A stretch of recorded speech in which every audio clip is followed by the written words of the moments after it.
अवधूत चिंतन श्री गुरुदेव दत्त श्री स्वामी समर्थ. सर्वांच्या मनातील सर्व चांगल्या इच्छा लवकरात लवकर पूर्ण हो स्वामींचरणी मी प्रार्थना करते आणि आजच्या व्हिडिओला सुरुवात करते.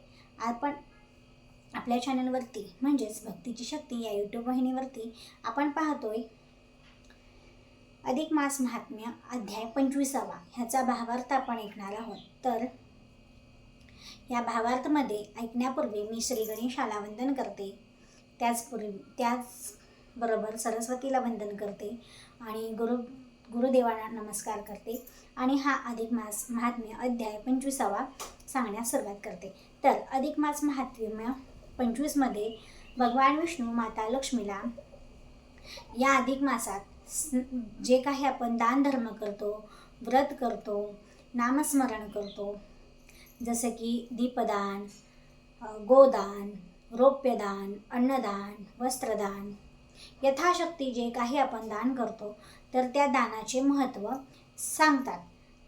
हे सांगितल्यानंतर माता लक्ष्मी आणि आपण इतर महात्म्यांमध्ये भावार्थ कथांमध्ये पण जाणून घेतलं आहे की ब्राह्मण सेवा केल्याने काय होते, गोदान केल्याने काय होते, त्याचबरोबर चांदी सुवर्ण हे दान केल्याने काय होते, त्याचबरोबर आपण दिवा दान केल्याने काय होते, हे सर्व आपण आधीच्या महात्म्यामध्ये ऐकलं आहे. जर तुम्हाला लक्षात नसेल तर अवश्य जाऊन आधीचे अधिक महात्म्य अध्याय 1 ते 25 पर्यंत नक्कीच आवर्जून ऐका. भले भावार्थ कथा सारा ऐका पण ऐका. ह्यामुळे तुम्हाला माहिती होईल की अधिक मासात केलेल्या दानाचे पुण्य हे शतपटीने मिळते. त्याचबरोबर मोक्षदान प्राप्त होते. त्याचबरोबर आपल्या आयुष्यात मार्गात जे काही अडचणी अडथळे आहेत ते दूर होतात आणि महत्त्वाचं म्हणजे पुण्य ज्या गोष्टीसाठी आपण आयुष्यभर झटत असतो. प्रत्येक व्यक्ती काही ना काही दानधर्म करत असतो, पण अधिक मासात जर दानधर्म केलं तर त्याचं शतपटीने फळ आपल्याला मिळत असतं. त्याचबरोबर जे व्यक्ती दानधर्म करू शकत नाही मग त्या व्यक्तीने काय केलं पाहिजे, कशा प्रकारे व्रतस्थ राहिलं पाहिजे ह्या अधिक मासात ते पण आपण जाणून घेतलं आहे. तरीही मी तुम्हाला सांगू शकते. बघा, ज्या व्यक्ती अन्नदान, वस्त्रदान, रौप्यदान म्हणजे चांदीदान, सुवर्णदान करू शकत नसेल त्या व्यक्तीने अधिक मासात संकल्पयुक्त, भले आता राहिले आहेत 7 दिवस 5 दिवस, तर तुम्ही संकल्पयुक्त नामस्मरण सेवा करू शकता. एक वेळचं जेवण फक्त करून एक वेळचं उपाशी राहून अशा प्रकारे तुम्ही हा उपवास करू शकता. त्याचबरोबर तुम्ही जर जेवण करताना म्हणजे मौन जेवण जर केलं तरीही तुम्हाला ह्याचं फळ मिळणार आहे. पण सतत आपल्याला श्री हरी विष्णू यांचं नामस्मरण करत राहायचं आहे. अतिशय साधा आणि सोपा नामस्मरणाचा मंत्र आहे तो म्हणजे ओम नमो भगवते वासुदेवाय नमः. या मंत्राचा होता होईल तेवढा जास्त तुम्ही नामस्मरण करा. त्याचबरोबर तुम्ही आवर्जून एक सेवा अवश्य करू शकता. आता जी गुरुचा वार आहे, गुरुवार आणि भगवान विष्णूंना समर्पित असलेला वार आहे, त्यामुळे या दिवशी एकादशी आली आहे आणि ही एकादशीचे अनंत पटीने फळ आपल्याला मिळते. त्यामुळे ही अवश्य एक सेवा अवश्य करा. ती म्हणजे तुमच्या जवळ असलेल्या भगवान विष्णूच्या मंदिरात जाऊन तुम्ही 33 वातीचा एक दीप प्रज्वलित करून तो दान करू शकता. तिळाचं तेल वापरू शकता, जर तूप असेल तर तूप वापरू शकता, तूप नसेल तर तिळाचं तेल वापरा आणि 33 वातींचा दीप तिथे प्रज्वलित करून दान करून यायचं आहे. आणि ही महत्त्वाची सेवा तुम्ही अवश्य करू शकता. यामुळे तुम्हाला 1 दिवसाचं सुद्धा तुम्ही नामस्मरण व्रत केलं, दान केलं तरीही तुम्हाला ह्याचे शतपटीने फळ मिळणार आहे. फक्त दान करताना मनामध्ये मी खूप मोठं दान करतोय असं आणू नका. फक्त मी काहीतरी माझ्याकडून पुण्यकर्म करतोय एवढंच मनामध्ये ठेवा आणि मी काहीतरी केलं आणि मला काहीतरी मिळेल हा विचारच ठेवू नका. फक्त आपण देवाची सेवा करतोय एवढंच मनात ठेवा. बघा, तुम्हाला शतपटीने त्याचे फळ नक्कीच मिळणार आहे. तर हे झाले आपल्याला माता लक्ष्मीला भगवान विष्णूने सांगितलेले अन्नदान, गोदान, रौप्यदान, वस्त्रदान, त्याचबरोबर तिळदान, अशा विविध प्रकारच्या दान आणि ब्राह्मण सेवा ह्यांचे फळ जे आपण आतापर्यंत अधिक मास 25 महात्म्यपर्यंत ऐकत आलेलो आहोत.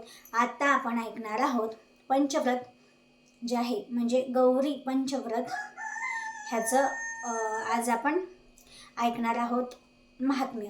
तर भगवान विष्णू माता लक्ष्मीला महादेव आणि पार्वती यांची कथा सांगतात. ती म्हणजे महादेव अरुंधती नावाची एक स्त्री असते जी पार्वती मातेला विचारते की पार्वती माता, तुम्हाला भगवान शंकर, हो भले भगवान शंकर भस्म अंगाला लावून असतात, त्याचबरोबर व्याघ्रचर्म परिधान करतात, गळ्यामध्ये कवठ्यांची माळ घातलेली आहे आणि गळ्यामध्ये नाग आहे, तरीही संपूर्ण त्रैलोक्याचे अधिपती आहेत म्हणजेच भगवान विष्णू, भगवान भोलेनाथ. तर हे पती तुम्हाला कसे लाभले हे विचारत होती अरुंधती नावाची एक पतिव्रता स्त्री. त्यावेळी पार्वती माता सांगते की त्यांच्या लहानपणीची त्या गोष्ट सांगत असतात की त्या जेव्हा लहानपणी म्हणजे त्यांच्या आईवडिलांच्या इथे असताना एक ऋषी तेथे येतात आणि त्यांना तपश्चर्या हे गौरी पंचव्रत करायला सांगतात. तर गौरी पंचव्रत म्हणजे पिंपळाच्या झाडाखाली बसून भगवान महादेवांची म्हणजे भोलेनाथांची नामस्मरण करून 5 गौरी मातीच्या मांडायच्या आहेत किंवा तुम्ही दगडाच्या मांडल्या तरी चालतात.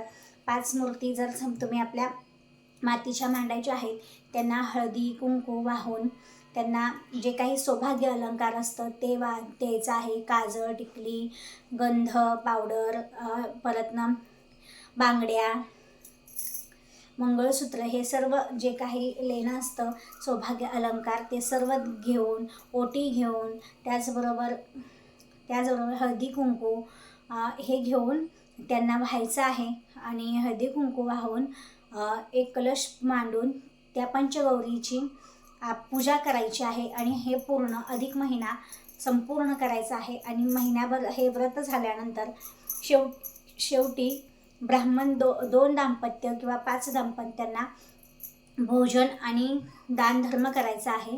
तर अशा पद्धतीने उद्यापन करायचं आहे पंचगौरी व्रताचं. तर ह्या पद्धतीने ही सर्व कथा माता पार्वती त्या अरुंधतीला सांगते. माता पार्वती म्हणते, भगवान भोलेनाथ पती म्हणून मिळाले हे माझे सौभाग्य आहे, पण ते मिळाले ह्यासाठी मी खूप कठीण प्रयास केले, खूप व्रत केली. त्यापैकी हे व्रत माता पार्वतीने त्या अरुंधतीला सांगितलं. मग अरुंधतीने जेव्हा आली, तिने सुद्धा अधिक मास आला तेव्हा हे व्रत केले. ती पतिव्रता होती, सौभाग्यवती होती, तिचं सौभाग्य अखंड राहिलं. त्याचबरोबर ती जी संपत्ती धनसंपत्ती गेली होती ती तिची पुन्हा आली. तिचं दारिद्र्य समूळ नाश झालं, तिचं पंचक्रोशीत नावाजलं.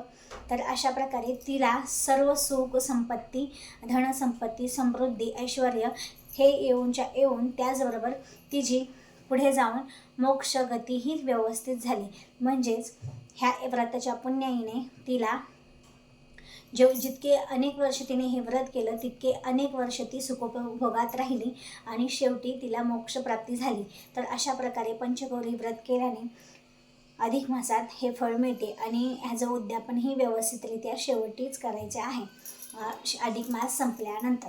तर ह्या पद्धतीने आजचा अधिक मास महात्म्य अध्याय 25 मधील पंचगौरी व्रत ही कथा संपूर्ण होते. तर श्री गुरुदेव अर्पणमस्तु. 25वा अध्याय समाप्त. कमेंट जर आपल्या व्हिडिओ चॅनेलवरील आजची अधिक मास महात्म्य अध्याय भावार्थ कथासार आवडला असेल तर व्हिडिओला एक लाईक अवश्य करा, नसेल आवडला तर डिसलाईक करा. पण तुमचा अभिप्राय अवश्य कळवा. अभिप्राय कळवायला फ्री आहे, अगदी तुमचा 1 रुपयाही ह्यात जात नाही, नक्कीच कळवा. त्याचबरोबर भगवान विष्णू, माता लक्ष्मी आणि माता पार्वती आणि भगवान भोलेनाथ यांच्या कृपा आशीर्वादासाठी कमेंट बॉक्समध्ये ओम नमो शिवाय, ओम नमो भगवते वासुदेवाय नमः अवश्य लिहा.